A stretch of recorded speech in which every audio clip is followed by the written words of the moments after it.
Have you ever been told things like, you're retarded, or you couldn't make it on your own because you're too sensitive, or you need to be protected, or it's not safe for you out there, you're not smart enough. If you make mistakes like this is why you can't do things. You're more of a creative. You need to be more submissive. You need to be more obedient. You can't play sports because we can't control what could happen to you. You can't go jogging down the street because someone could hurt you. You can't go act in theater because you're too naive to know when someone's trying to take advantage of you. You can't go to college. You can't code. Stay here where you're safe. All of these things were told to me by my parents, and I believed for a long time it was because I was a woman. And it was also another layer that I'm only now realizing about neurodivergency. Symptoms of neurodivergency showed up a lot more prominently when I was young. My parents saw it, and they decided I needed to be protected. I was never allowed to do a lot of things that the other kids were allowed to do because I was too sensitive, too weak, too vulnerable. And all of this made me into a person who couldn't do anything for myself. And as I got older and made my way into the world with no practice, I run into these problems over and over. Things with me trusting people too much and having sensory overstimulation and breakdowns or meltdowns, having difficulty remembering to eat, having difficulty taking care of myself. And at first, all of these things hit me, and I thought they were right. I never can make it on my own. And I had such a guilt about it, because I thought that for a long time, this was because I was a woman. But then I decided that wasn't true. So still there was this creeping doubt and confusion that there was something else that was making things more difficult for me than for everyone else. And it felt like an intangible feeling, but without the ability or permission or allowance to do all of these things in my childhood. And I do mean permission. I wasn't allowed to have the phone when I was in trouble. I wasn't allowed to go to college. I wasn't allowed to go to school or get a bank account or have a job or do anything on my own that I asked and begged for. I was kept in a position of powerlessness. And even if sometimes my head tries to repeat these things to me, I go into that stage of powerlessness. Because the minute that I believe those things that were said to me, that they are limitations to me, that minute I lose my power. I'm beginning to understand that I do not have to eradicate femininity or neurodivergency from my being. I will always be a person that accepts a piece of my femininity, and I will always have neurodivergent traits.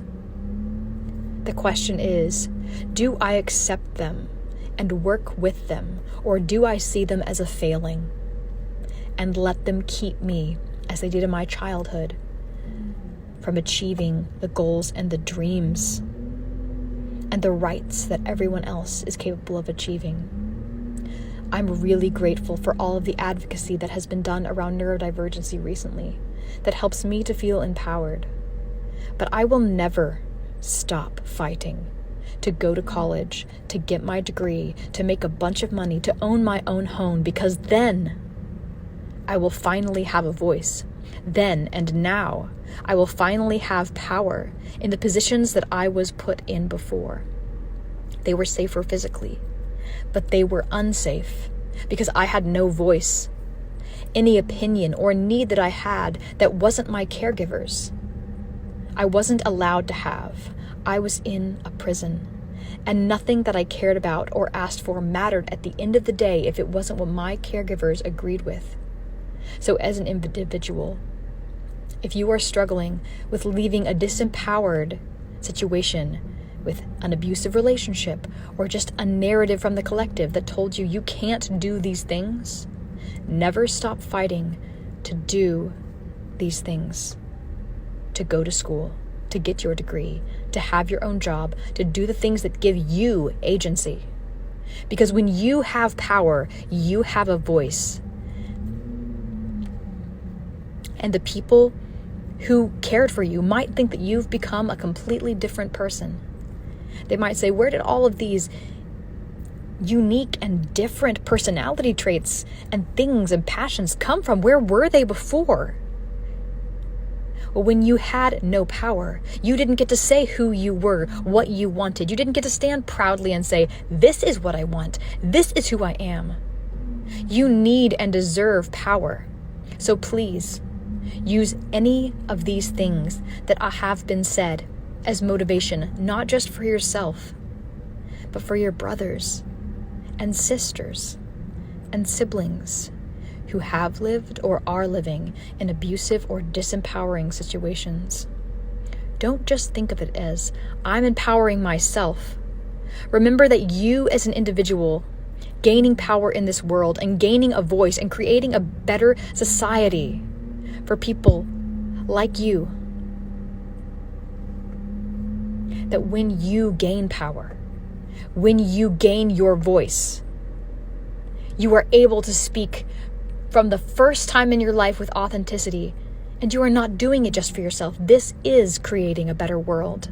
This is creating space for all others in this situation to become empowered. We will never be alone. Use this, all of this, as motivation to push you to fight.